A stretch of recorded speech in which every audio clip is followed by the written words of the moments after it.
Assalamualaikum warahmatullahi wabarakatuh. Perkenalkan, nama saya Nadia Listia. Saya dari program studi Hukum Ekonomi Syariah kelas CSA. Di sini saya akan mempresentasikan hasil dari proposal usaha saya yang berjudul Bola-Bola Ubi. Latar belakang usaha saya itu karena Indonesia memiliki berbagai jenis ubi yang melimpah seperti ubi jalar, ubi ungu, dan ubi putih yang terkenal dengan karbohidratnya yang tinggi dan manfaat kesehatannya yang baik. Usaha bola-bola ubi ini muncul sebagai alternatif camilan sehat yang dapat dinikmati oleh segala usia. Dan saya menjadikan bola-bola ubi itu berkembang menjadi produk olahan yang lebih beragam seperti bola ubi dengan isian seperti keju, coklat, dan juga gula Jawa. Visi saya yaitu di sini untuk mengembangkan bola-bola ubi yang berkualitas, inovatif, dan ramah lingkungan, serta memberikan dampak positif bagi kesejahteraan petani lokal dan keberlanjutan industri makanan. Keunggulan produknya itu yang pertama yaitu bahannya alami dan sehat pastinya ya kan. Yang kedua, rasanya itu lezat dan beragam dengan menghadirkan berbagai varian isi seperti keju, coklat, terus gula Jawa, dan juga satu lagi itu strawberry ya. Terus ada inovasi dalam pengolahan ubi karena ubi yang digunakan tidak hanya sekedar bahan dasar namun diolah dengan teknik yang menjaga tekstur, rasa, serta kandungan gizinya. Yang keempat yaitu kualitas dan konsisten. Bola-bola ubi diproduksi dengan standar kualitas tinggi sehingga setiap bola ubi yang diproduksi memiliki rasa, tekstur, dan kualitas yang konsisten. Yang kelima itu ramah lingkungan karena bahan baku yang kita gunakan itu bahan bakunya yang ramah lingkungan serta keberlanjutan sumber daya lokal yang maksimal.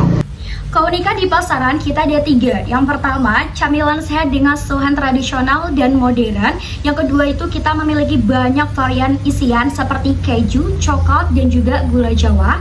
Yang ketiga, kita memiliki kemasan menarik dan praktis agar bisa dibawa kemana saja.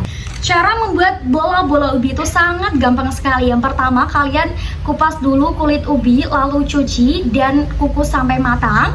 Setelah matang, letakkan ubi di wadah lalu hancurkan. Tambahkan gula pasir, tepung terigu, tepung tapioka, aduk sampai tercampur rata, uleni dengan tangan. Lalu bulatkan, beri isian sesuai selera. Celupkan ke dalam adonan basah yaitu berisi campuran air dan tepung terigu. Kemudian balurkan ke tepung roti sampai rata. Goreng bola-bola ubi ke dalam minyak goreng yang panas sampai coklat keemasan.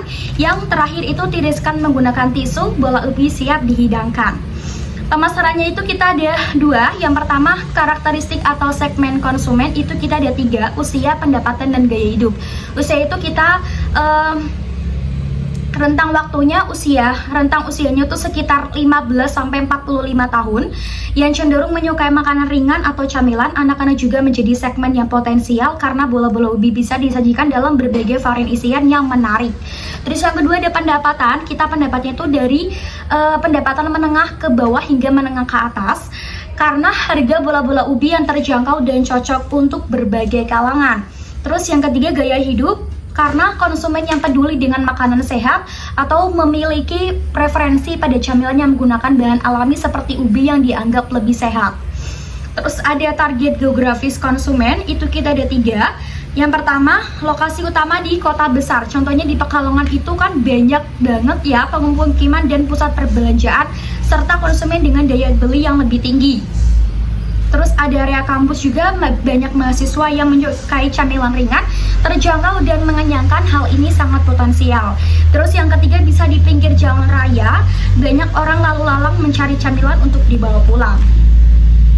Pesaing usaha atau keunggulan produk dari bola-bola ubi kita yaitu yang pertama, ada bahan dasarnya tuh sehat dan alami pastinya kan, karena kan terbuat dari ubi jalar yang alami banget ya. Terus ada rasa manisnya tuh alami juga, dari ubinya itu sangat alami manisnya, nggak ada pemanis buatan ataupun tambahan yang lain. Terus ada juga cocok untuk diet sehat. Untuk mbak-mbak yang diet itu bisa banget karena sangat mengenyangkan sekali, lebih ramah lingkungan. Terus ada juga variasi dan fleksibilitas karena kita memiliki varian isiannya berupa keju, coklat, dan juga gula Jawa. Terus strategi pemasaran produk kita itu ada 2. Yang pertama offline dan online. Kalau offline itu kita menyewa tempat atau membuat booth di tempat ramai untuk menjual bola-bola ubi langsung kepada konsumen. Yang kedua kita bisa kerjasama dengan toko roti atau warung makan. Yang ketiga, kita bisa program diskon bagi pelanggan, ya kan? Biasanya ibu-ibu pada suka banget diskon. Itu kita kasih diskon untuk pembelian pertama itu sekitar 20%, ya kan? Banyak banget untuk membeli bola-bola ubi secara langsung di toko atau di event kita. Terus ada juga online, ya, kita bisa posting di media sosial seperti Facebook, Instagram, TikTok pastinya, ya, untuk mempromosikan bola-bola ubi. Terus kita bisa membayar influencer marketing, ajak food blogger atau influencer yang memiliki audiens yang sesuai dengan target pasar untuk mencoba bola-bola ubi dan membagikan ulasan mereka. Terus bisa kolaborasi dengan delivery online seperti GrabFood, Gojek, dan juga Shopee Food. Terus tata cara pembelian itu ada dua, ya. Yang pertama itu ada offline. Kakak bisa beli produk kita itu di booth atau tempat penyewaan, atau misalkan di event-event itu boleh banget. Kalau nggak di bagian online itu bisa juga di Facebook, Instagram, ataupun bisa juga di via delivery, bisa di GoFood, Shopee Food, atau di GrabFood. Terus strategi menciptakan loyalitas konsumen itu kita ada 4. Yang pertama, memperhatikan kualitas produk yang pastinya, ya. Terus yang kedua, menggunakan kemasan menarik dan ramah lingkungan agar tidak mencemari lingkungan. Yang ketiga, pelayanan pelanggan yang responsif dan mendengarkan dan menanggapi masukan pelanggan. Terus ada gambar resiko usaha gitu, kita ada beberapa, tapi saya akan bacakan satu saja resiko dan juga strategi mitigasinya bagaimana. Yang pertama, gambar risikonya itu kenaikan harga ubi jalar tergantung pada musim atau hasil panen petani. Hal ini dapat mempengaruhi biaya produksi dan harga jual bola-bola ubi, dan juga keterbatasan pasokan ubi jalar karena faktor cuaca buruk atau gagal panen yang mengurangi ketersediaan bahan baku. Nah, strategi kita yang bisa kita lakukan itu dengan cara bekerja sama dengan pemasok ubi jalar atau petani lokal untuk mengurangi ketergantungan pada satu sumber saja. Terus yang kedua, bisa pengelolaan stok bahan baku untuk menghadapi kenaikan harga atau gangguan pasokan sementara. Dan yang ketiga, bisa juga mencari alternatif bahan baku lain untuk menggunakan pengganti agar tetap efisien meskipun pasokan terbatas. Terus kita juga ada tim kerja dibutuhkan untuk membantu menyiapkan pesanan dan melayani pembeli. Dan rencana target penjualan kita itu untuk satu hari itu Rp500.000 dengan menghabiskan 100 kilo ubi jalar. Terus ini ada perhitungan kebutuhan modal usaha juga. Itu kita ada modal usaha yang pertama, ya, ada aset tetap. Itu yang pertama ada peralatan, membutuhkan 2 wajan besar. Satu wajannya itu harganya Rp50.000, berarti dikali 2 menjadi Rp1 juta. Kompor gasnya 2 unit, ya, 1 unitnya itu sekitar Rp300.000 dikali 2 berarti 600. Terus tabung gasnya itu 2 unit, 1 unitnya Rp200.000 dikali 2 berarti jadinya Rp400.000. Spatula dan sendok itu sekitar Rp150.000 saja. Terus baskom dan wadah itu Rp200.000. Booth kita membutuhkan booth, ya. Kalau misalkan kakaknya mau beli offline itu juga bisa banget di booth kita. Kita juga memiliki kontainer lengkap dengan branding logo, itu harganya sekitar Rp3 juta saja. Terus perizinan izin usaha dan PIRT itu sekitar Rp1 juta. Terus total usaha aset tetapnya itu sekitar Rp6.350.000. Kebutuhan modal kerja itu ada bahan baku untuk produksi awal 100 porsi ubinya kita membutuhkan 10 kilo. 1 kilonya itu Rp15.000 dikali 10 menjadi Rp150.000. Tepung tapiokanya itu 1 kilonya Rp20.000 dikali 5 berarti jadinya Rp100.000. Gula pasirnya 2 kilo itu 1 kilonya Rp15.000, kita butuhkan 2 berarti dikali 2 menjadi Rp30.000.